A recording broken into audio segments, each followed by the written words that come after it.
Boa noite, estamos aqui em um novo cenário. Não estou de filtro hoje, então por favor elogiem a minha make. Não, mentira, eu sei que não tá boa.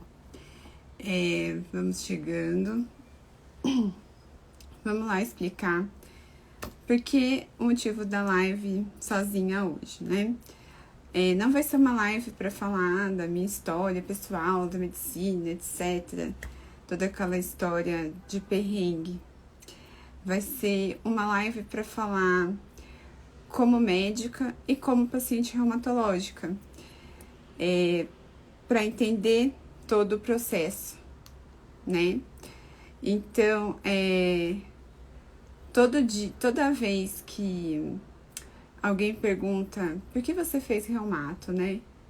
Lógico que você fala, olha, pequeno é muito difícil, né? E você vai encantado com doenças autoimunes ou doenças incomuns. E aí, quando você sai da especialização, você se depara com dor, artrose, tendinite, fibromialgia. É isso que é o dia a dia do reumato, né? Então, muitas vezes, aquilo te choca. Pelo menos me chocou, né? Porque até então, quando eu caí nos ambulatórios da vida, chegava encaminhamento do ortopedista de tendinite. Oi? Mas não é o ortopedista que trata isso? Mas enfim, foi aí na vida prática, nas clínicas populares, que eu aprendi mesmo a reumatologia. Eu trabalhei muitos anos no SUS e as pessoas sempre falam: ah, no SUS você via coisas demais da reumato. E eu sempre disse, não. Porque a fila do reumato no SUS é de no mínimo 2 anos para uma primeira consulta. A fila para o retorno é de pelo menos 6 meses. Então, o paciente realmente doente juntava um pouquinho de cada família, pegava o empréstimo, passava no cartão, mas ele dava um jeito e ia lá na clínica popular e pagava a consulta de 100, 150 reais, enfim, para passar com o reumato, né? Ou fazer um convênio mais popular. Eu trabalhei durante anos numa clínica do lado do Hospital Campo Limpo, ali na estrada de Tapecerica, e ali foi o meu grande aprendizado. Ali eu posso dizer que eu vi, assim, praticamente todas as doenças reumatológicas, do mais trivial até o mais raro. E aí o seu calo aperta demais, entendeu? Você tem que ter uma boa relação com os seus professores, com os seus colegas, ter um grupo para discutir caso, entendeu? E falar, me ajuda. E além disso, você tem que ter humildade. Humildade para falar, putz, eu preciso de ajuda, né? Isso é muito difícil pro médico. Falta muito isso. A gente se acha, não digo super poderoso, mas a gente se acha autossuficiente.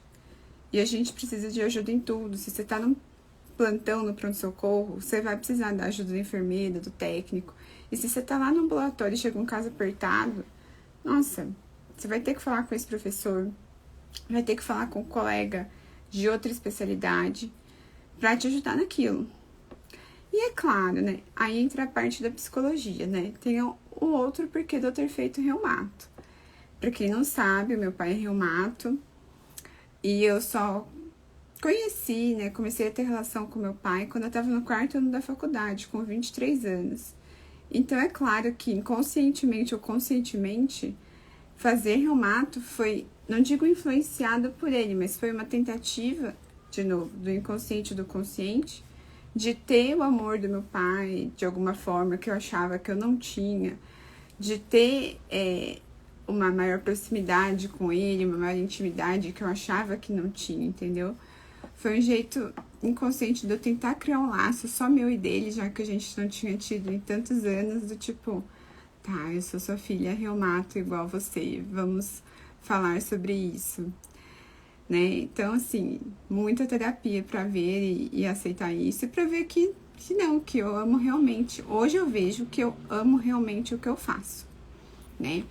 Então, voltando ao começo da carreira, né, de reumato, me deparava com aquele monte de dor, tendinite, coisa que eu não sabia o que fazer, porque você não estuda isso, né, na especialização de reumato, muito pouco.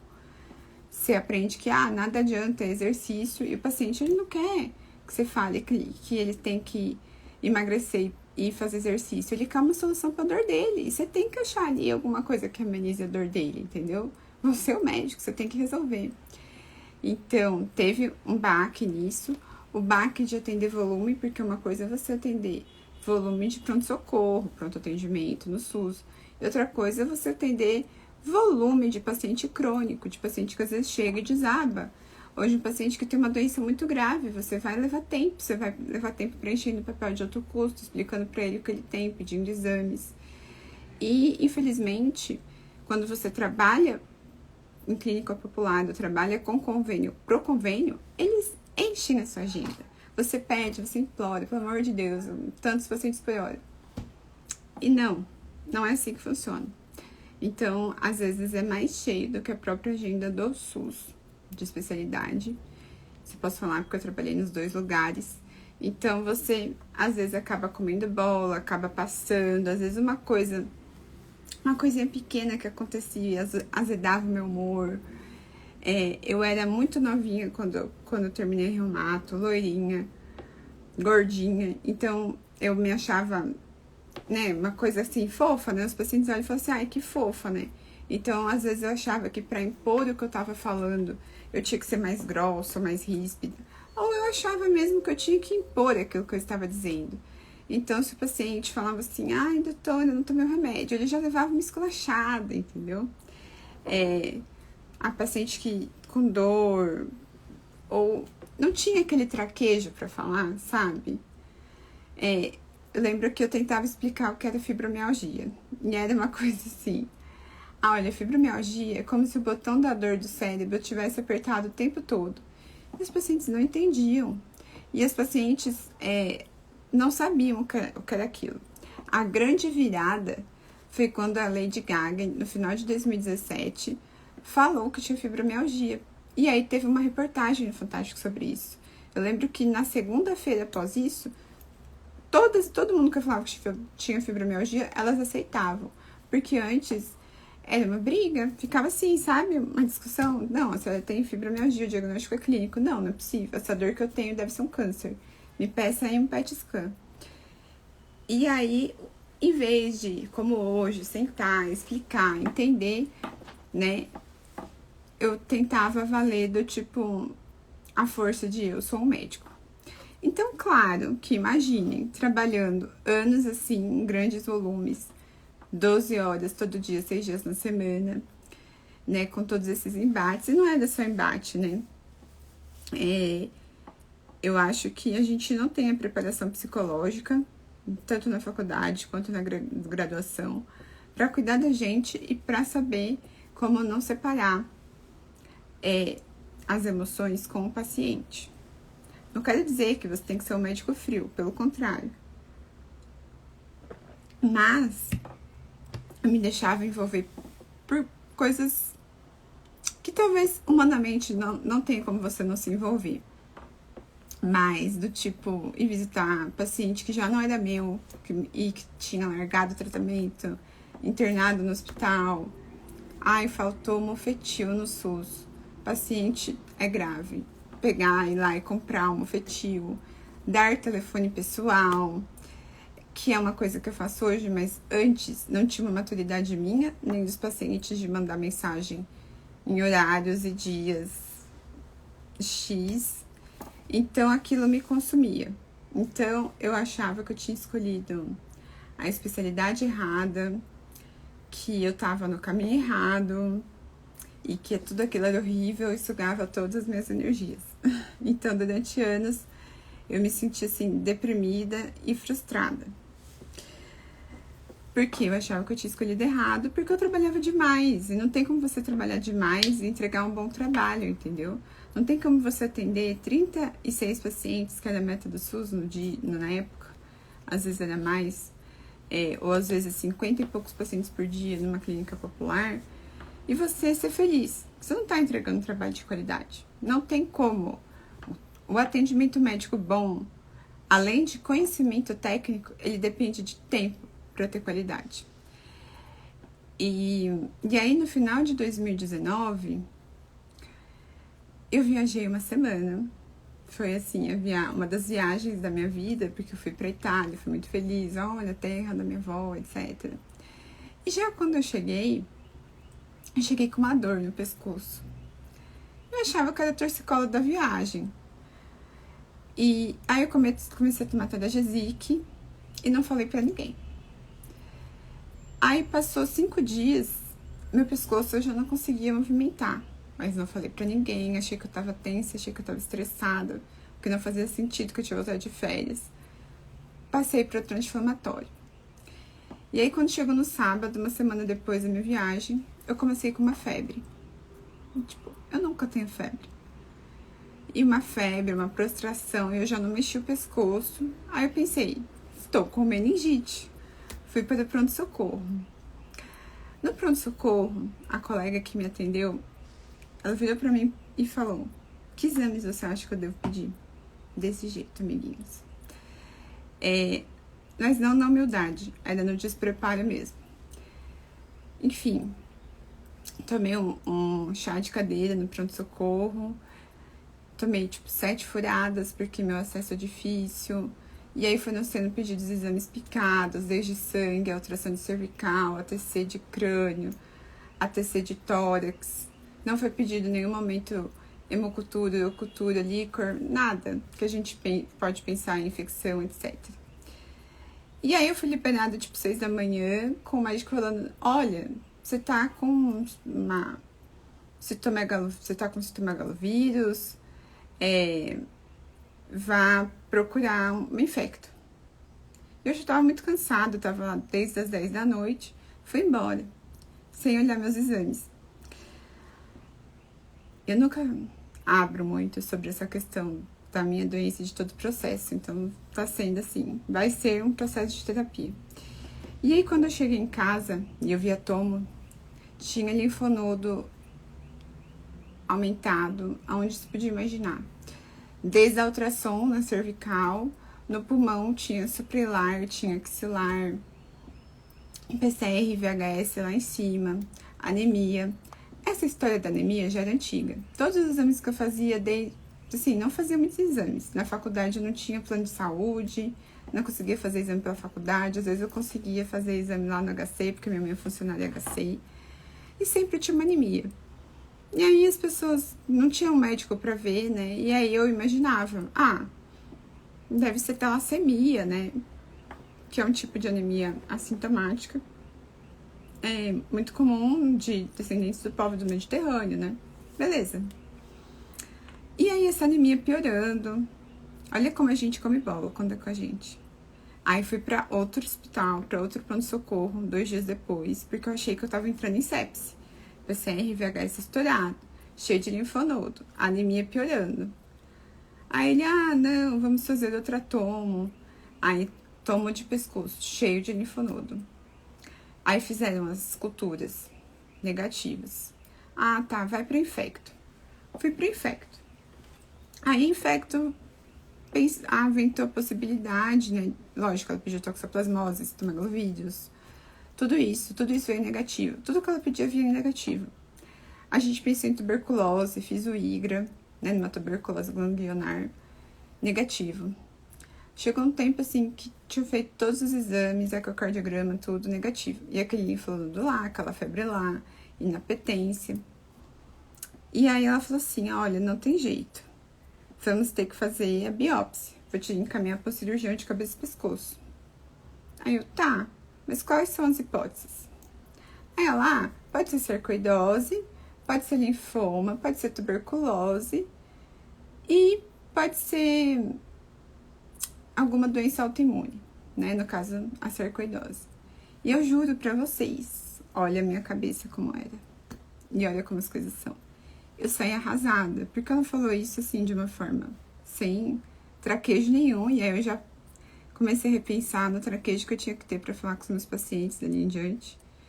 E quando ela falou na possibilidade de doença autoimune, eu falei assim, não, pensei comigo, eu prefiro estar com linfoma, com câncer, do que com uma doença autoimune, que vai ser crônica e vai me acompanhar o resto da vida. Olha o pensamento. Tudo bem, a linfonodo não melhorava, Fui para cirurgia de cabeça e pescoço, foi uma guerra para conseguir com o meu convênio a liberação para fazer a biópsia. A biópsia caiu no dia que seria o casamento de uma amiga de faculdade, perdi o casamento dessa minha amiga. E fiz, então, a cirurgia aqui no pescoço, né, que tira o linfonodo, esvazia toda a cervical para avaliar esse material. Foi um médico maravilhoso, porque é uma cirurgia que pode ter várias complicações, como uma rouquidão crônica, dor no ombro crônica, e eu não tive nada disso. Aí, deu todo o problema possível na hora de pegar essa biópsia. Sim, a experiência com o hospital, com o plano, foi bem ruim. E aí entregaram uma biópsia, assim, meia boca de linfadenite não específica, que é, tipo, tem uma inflamação aí, mas a gente não sabe o que é. O cirurgião de cabeça e pescoço, no retorno, quando foi falar comigo e com a minha mãe, ele falou, olha, isso tem cara dessas doenças aí que você cuida. Eu, como assim? Ele é um linfonodo esquisitão, tem cara de doença que você cuida. E só. E aí, como veio esse resultado inespecífico, a Infecto virou pra mim e falou assim, olha, agora você relaxa, esquece isso, é final do ano, daqui 3 meses a gente repete. E aí, o que todo mundo falava, né? Ah, deu tudo negativo. As pessoas vêm e te julgam e falam assim, você não tem nada, isso é coisa da sua cabeça, você é muito preocupada, você é muito ansiosa. Quantas das minhas pacientes reumatológicas não escutam isso o tempo todo, né? Eu imagino que muito. E aí, era final de ano, eu fui, né, tipo, nossa, o que eu tenho da minha vida? E tentei realmente esquecer, não pensar nisso. Em março, que eu deveria repetir os exames, entrou a pandemia, e aí, como eu continuava com linfonodo, alguns sintomas,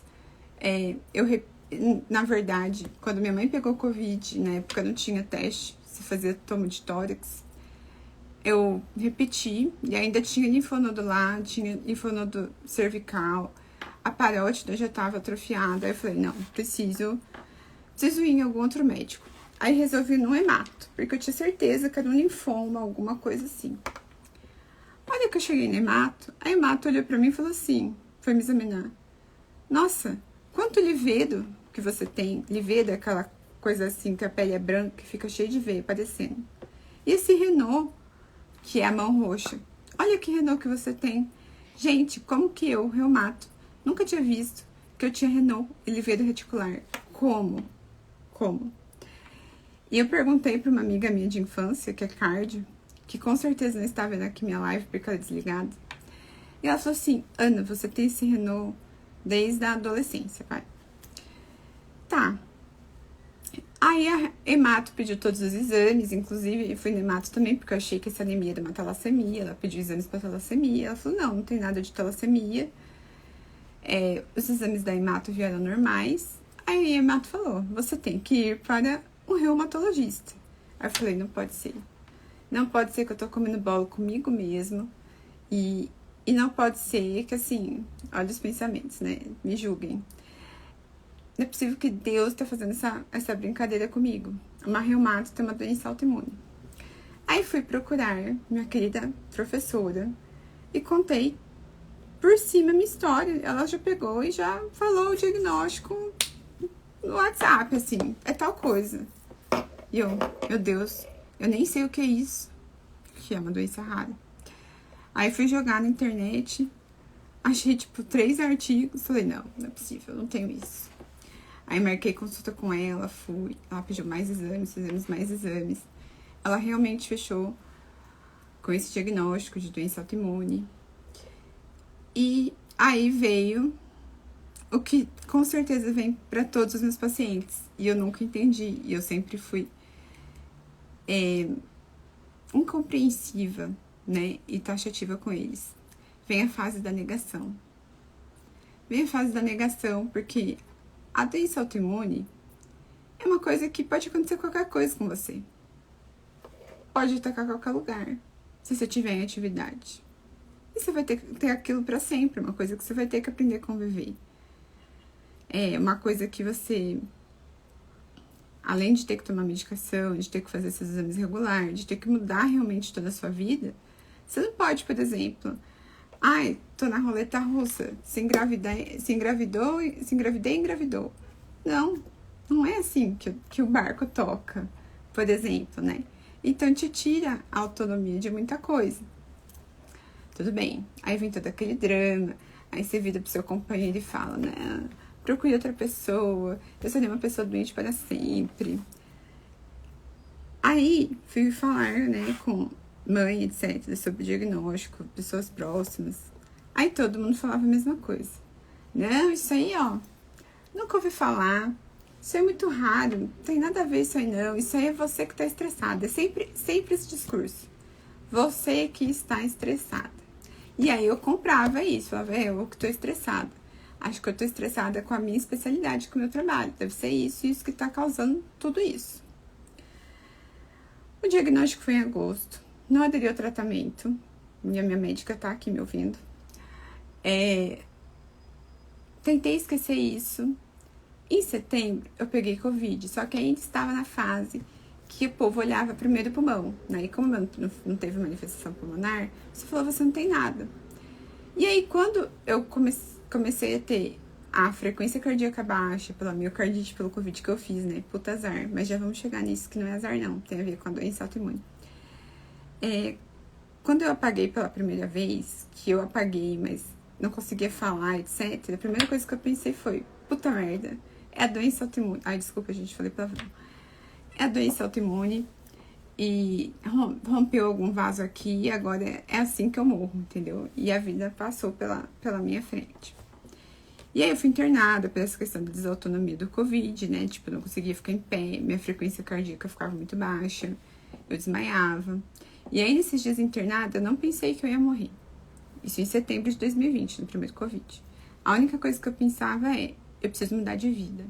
Então, em todos esses dias internada, eu peguei todas as nutricionistas que falavam de dieta anti-inflamatória, peguei todos os estudos que falavam de dieta para paciente autoimune, peguei todos os estudos da minha doença que tinham, e eu decidi que eu ia realmente mudar de vida.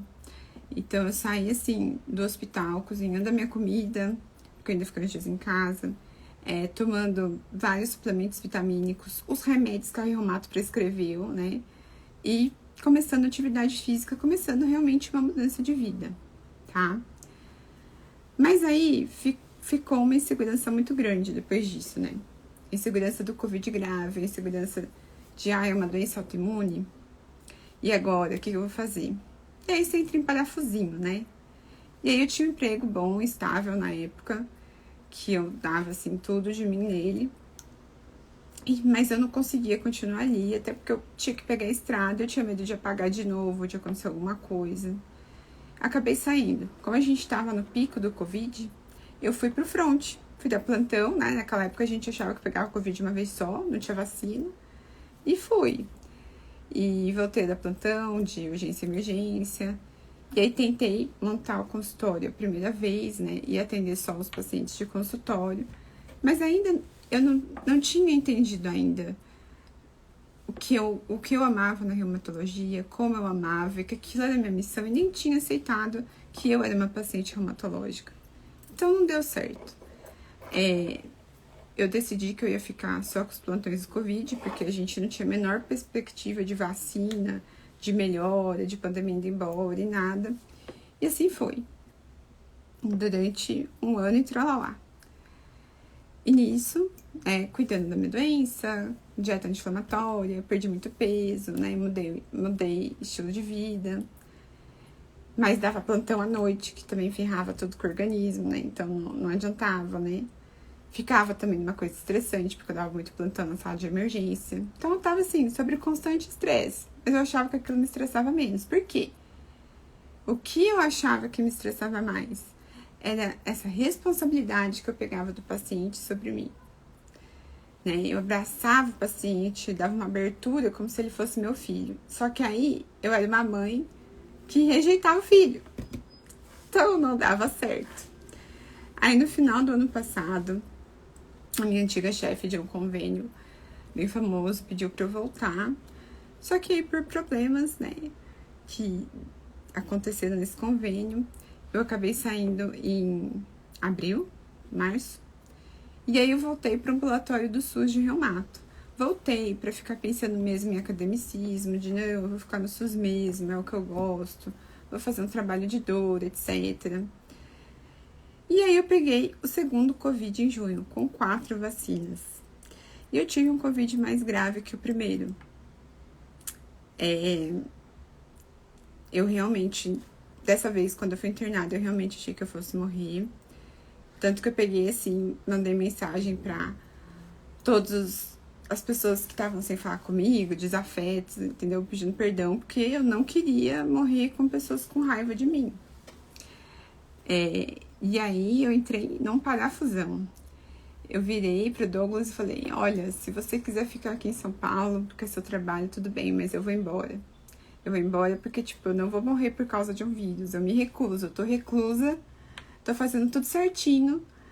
Não vejo amigos, não vejo família, não viajo. E peguei de novo. Não é justo. Eu achava que não era justo, né? Eu achava que Deus estava sendo injusto, o mundo estava sendo injusto, a sociedade estava sendo injusta. E aí eu realmente pensei em largar a medicina, ou só atender teleconsulta, ou voltar para Minas e atender com as meninas lá em Minas, ou para minha cidade do interior. Enfim, pensei em 1000 coisas. Só que quando a gente tá passando por uma fase de estresse, ou de grande emoção, ou tá deprimido, a gente não pode decidir nada, porque a gente só decide caca. Então, deixei a poeira abaixar, o tempo passar, fiquei 1 mês cuidando de outros problemas que eu adquiri nesses anos, né, como a insônia. Então, em julho eu me dediquei para me recuperar, para me cuidar, sendo com fisioterapia, que eu tive que fazer, seja com psicoterapia, acupuntura, eletroneuroestimulação, para a questão da insônia, né? Aí fui até em outro reumato para uma segunda opinião, para falar, é isso mesmo? Ela, é isso mesmo que você tem. Aí eu lembro que eu fui no ERA, no encontro de reumatologia avançado, e teve uma aula em que realmente, pelos estudos, eles mostraram que pacientes autoimunes não soroconvertem bem, ou seja, precisam de menos tempo entre as vacinas e mesmo vacinados não chegam no pico de anticorpos, né? Não que por isso você não vai tomar, né? Porque já é mais grave na gente, já cria menos anticorpo. Mas enfim, então assim, tudo casava. Então todo esse processo de negação que eu ainda tinha foi caindo por terra, seja pelo segundo Covid, mais grave que o primeiro, mesmo com 4 vacinas, e uma vida totalmente saudável agora.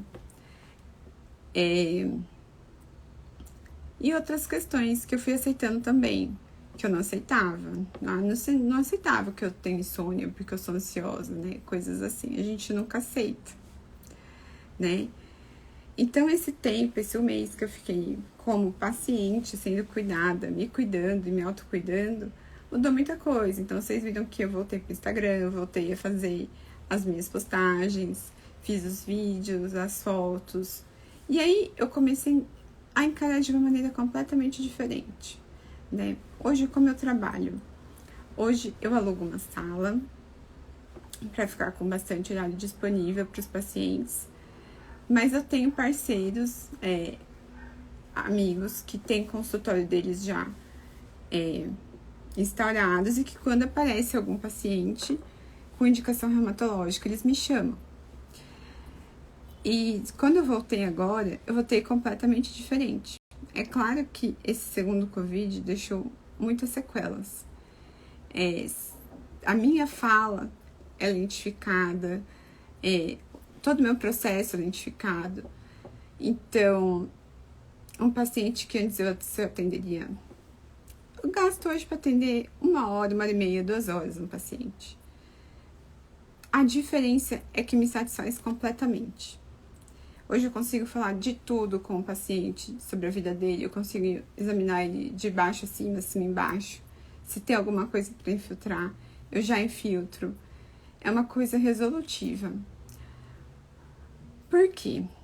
Antes eu tinha uma visão muito engessada, e eu acho que isso é da reumatologia, de que, a gente vai pedir exames, a gente vai passar isso, um paliativo para dor, a gente vai passar físio e exercício. Se resolver, resolveu, se não resolveu, é assim mesmo, né? Eu lembro de uma aula que falava que para um paciente fibromialgico, ele dá 30% da dor dele, já é da meta. E aí um dia falando com o Dr. William, o neuro da Regenerate, né, que é assim, uma pessoa que eu devo muita coisa, tenho grande admiração, ele falou assim: Ana, você acha que alguém é feliz com melhora de 30% da dor? Se fosse você ia estar satisfeito com melhora de 30% da dor? E aí começou a mudar muito meu paradigma de como eu tenho que tratar e abraçar esse paciente reumatológico, né? O paciente reumatológico, ele tem que ser abraçado, porque já tem muito conflito dentro dele. Desde a paciente fibromialgica, que eu insisto, isso sou eu, Ana.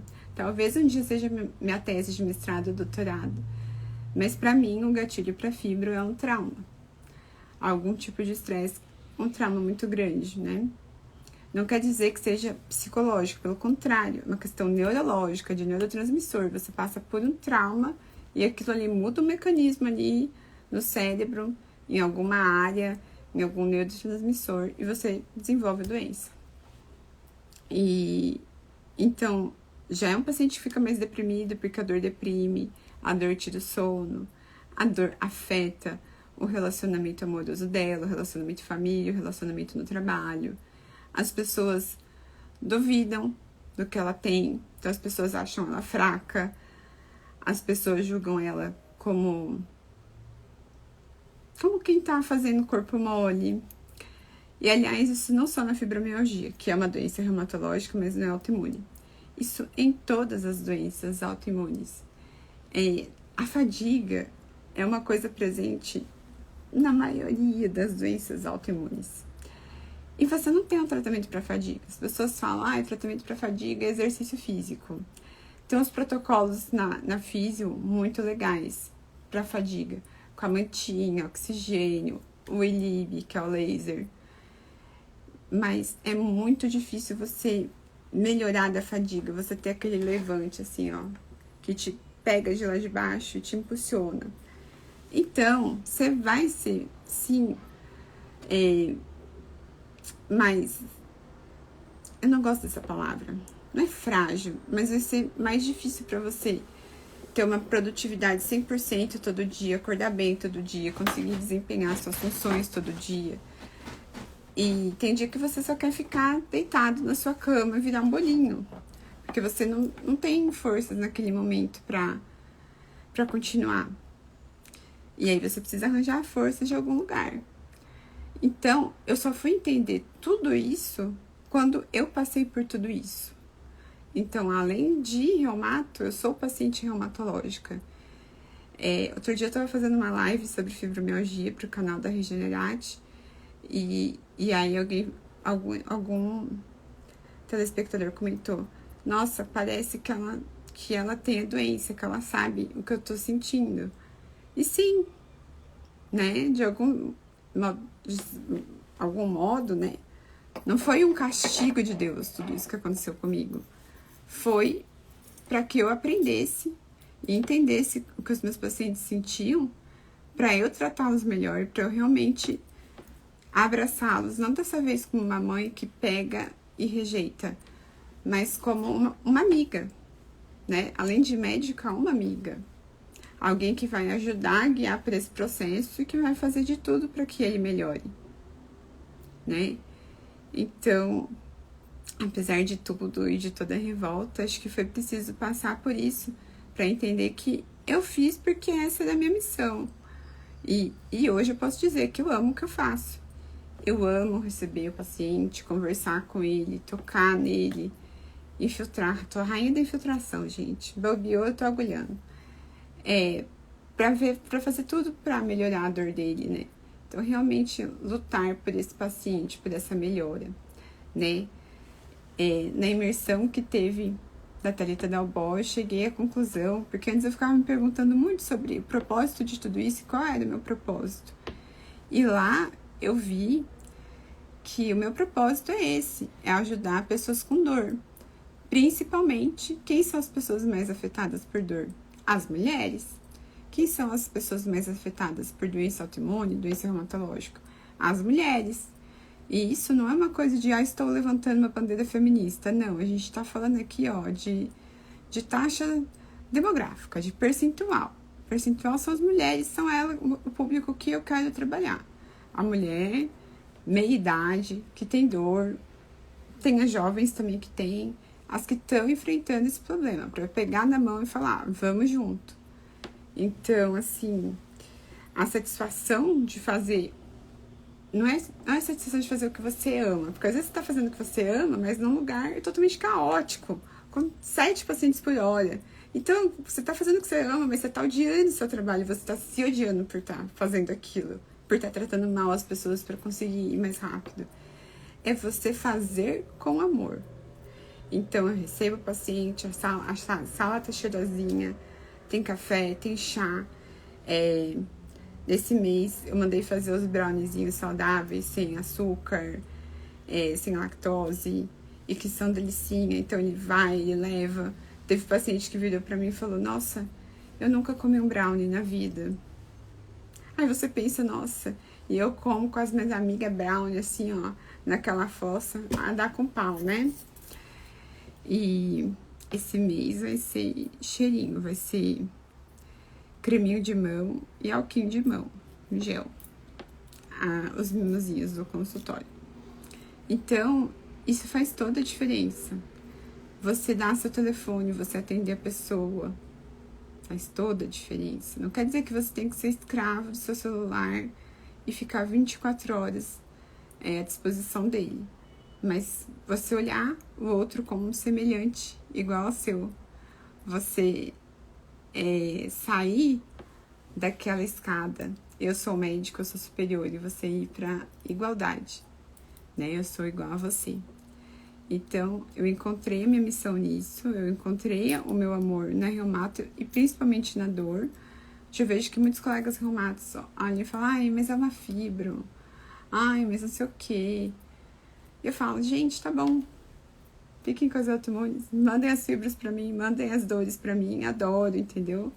Mandem as senhorinhas pra mim. E porque eu realmente encontrei o meu amor nisso. Hoje, por coincidência, no consultório, uma paciente minha, lúpica, a gente fez o SLEDAI e ela tá em remissão. E foi, assim, uma das coisas mais felizes e que nem eu acreditava que a gente ia conseguir chegar nisso. Na verdade, pouquíssimas pacientes minhas lúpicas entraram em remissão. Então, eu me senti muito feliz. Não me senti em nenhum momento orgulhosa de falar, eu sou a médica dela e eu consegui e ela entrou em remissão. Pelo contrário, feliz por ela, pelo que ela conseguiu na vida dela, entrar em remissão. E eu quero que ela fique assim pra sempre. Eu vou ficar mais de olho agora, assim, que é pra não ter perigo desses lúpus pensar em acordar e fazer alguma coisa, né? Então é isso. A Ana como paciente. A Ana como paciente, ela realmente aprendeu a ser paciente, o mais difícil, a ser obediente, né? Mudar o estilo de vida demorou muito. Então, assim, ter horário para o sono, ter uma higiene do sono. Então, agora tem toda uma preparação. A gente tenta dormir cedo, põe lá o cheiro de lavanda, uma musiquinha, uma meditação, para tentar dormir no horário. E a gente tenta mudar o mais possível a alimentação, não tem nada miraboloso, é tipo comida de verdade, coisas saudáveis. Voltei para atividade física, uma que eu goste, pode não ser a mais indicada, mas é a que eu amo, que é o yoga. E nesse período também, o yoga e mindfulness me ajudaram muito. Quando a gente fala de yoga e mindfulness, as pessoas confundem muito com o zen budismo, com esoterismo, e não é isso, né? A meditação é você estar presente. Então, mesmo você ter consciência que você está presente, mesmo com pensamentos, mesmo com toques, né? E isso vai te ajudando a ter muito foco e muita calma nos conflitos do dia a dia, né? Eu acho que todos esses anos eu me tornei uma pessoa muito menos conflituosa. E isso também foi ajudado por conviver com uma pessoa que é muito pacífica. Então, ela conseguiu passar esse pacifismo para mim. E isso é uma das coisas que eu mais me orgulho hoje, né? De ter esse centro, de estar pacificada, de não ser aquela pessoa que explodia e ia pro ataque, né? Mas só vai pro ataque quem tem medo, né? Quem quer se defender. E então, como paciente, aprendi a ser obediente, desde a medicação, as mudanças do estilo de vida, que eu diria assim, é 50% medicação e 50% mudança de estilo de vida. E como médica, eu aprendi a amar o que eu faço, não só amar o que eu faço, mas fazer o que eu faço com amor e com o máximo de dedicação e fazer o melhor que eu posso para aquele paciente. Então, finalizando a live de hoje, agradeço a todos que estiveram aqui comigo. Espero que não tenha sido um monólogo só falando sobre mim, mas sobre minha jornada como paciente e a minha jornada como médica reumatologista e médica da dor. E meu propósito, friso novamente, é aliviar a dor das pessoas, é ajudar as pessoas, né? Claro, não tô falando que eu vou sair fazendo caridade. Não, mas não deixa de ser um tipo de caridade. No meu coração eu penso assim, né? Estamos intimamente ligados com aqueles que cuidamos, né? Então, alguma coisa, um vai levar do outro. Então, eu levo no coração todos os meus pacientes mais difíceis. Eu levo no coração também todas as pacientes que eu, infelizmente, perdi. E levo no coração aquelas pacientes que me cativam, né? E espero que elas me levem no coração também. Então, é isso. É fazer com amor. Não é só fazer o que você ama. E dedicação, mas com foco e olhando a saúde mental. Então, hoje foi para falar um pouquinho da minha jornada de paciente, da minha jornada de médica. Espero que vocês tenham gostado, espero que de alguma maneira vocês se sintam tocados. Pacientes autoimunes, você também está no meu coração, Vanessa, demais, para sempre.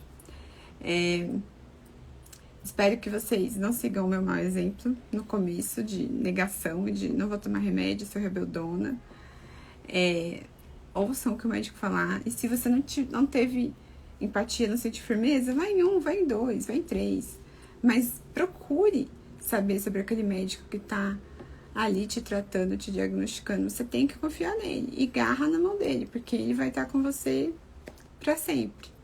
Outra coisa, mas isso é meu, né? Talvez não seja certo. Não fique compartilhando com as pessoas que você está doente ou passando por um processo. Porque a partir do momento que você compartilha, você dá abertura para a pessoa opinar.